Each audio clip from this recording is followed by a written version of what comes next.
There's something really cool about, I think so far everything you kind of talked about, it's just so you, which is like transparency. And I think that's actually just what a lot of people in the industry need right now. I was the same way. I was self-taught, read a bunch of like blogs, articles, like fumbling around in Photoshop was my first starts, learning how to do design, then web and whatever.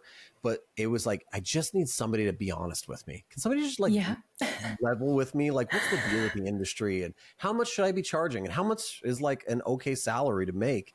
And some of the things you guys talk about on Design Life is like, you do like revenue reports. You guys talk about, and I just like, I can't tell you how invaluable that is for people who are just like, I don't know what to do. Like, I don't know, is that even fair for me? Is that fair market value for my skill set and services? So like, it's just what a cool thing that like, I just feel like nowadays, like transparency is such a thing and like authenticity, and you guys do that so well. So just thank you guys for continuously putting yourselves out there like that. It's so great.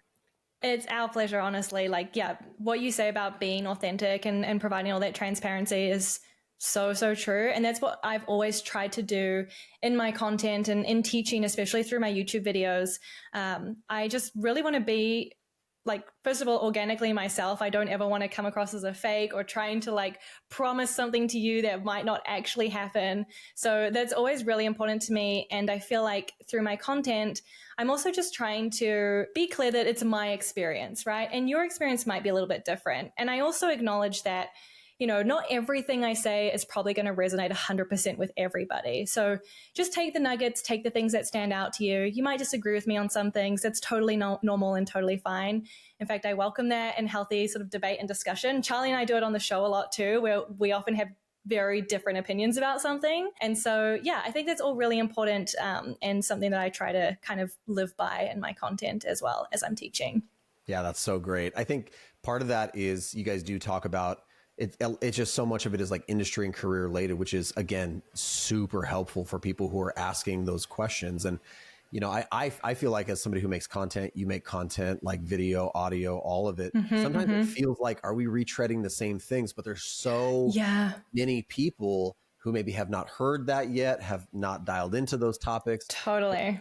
Talking about these things like constantly in that open way is super important. I think that one of the things a lot of people are starting to tune into is that the field is kind of changing. Like the industry is changing in light amounts, or maybe it's large amounts, whether it's AI or like job layoffs or freelancing economy, like all that stuff. You know, how do you feel about like the changing of the creative kind of field and economy? Where are you at on that? Yeah, you're so right. It's changing a lot. We see it, like you said, with the layoffs, and also a lot of people, you know, trying to get into design. They are trying to find their first job in this kind of economy or this kind of climate in tech, which I think can be really, really challenging. Part of me feels like it's been a long time coming. You know, it's kind of like the glory days of design and tech might be over, and that the abundance of job opportunities that we had even just a few years ago is no longer the case today. And it is kind of scary to think where that might go, right? I think it's too early to say what the trajectory is. Maybe it's going to go back to what it was before. Perhaps it's going to keep dwindling for a little bit longer. I don't know. But I also think there's unique opportunity in these kind of spaces, right? And there's also opportunity here to like make the most of what you have and try something different from what everyone else is doing. I'm seeing it a lot where folks are trying to find a new role or interview or get their first job. And I'm seeing a lot of same out there. I don't know about you, Jesse, but seems like a lot of people are sort of following kind of boilerplate standard templates for case studies and portfolios and things like that. And in this market, more than ever, I think you got to put in a little bit of an extra mile. You got to find a way to stand out and to differentiate yourself, because there's probably 1,000 other designers that have applied for the same role that you might be applying for. And so, you know, what can you do to make yourself stand out? Maybe it's a side project, maybe it's learning a new skill, maybe it's, you know, positioning yourself differently on your portfolio than how others are positioning themselves.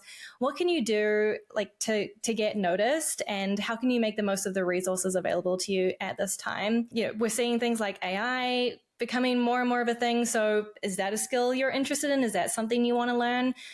So just thinking about how you can differentiate yourself to stand out and, you know, make the most of those opportunities that are out there.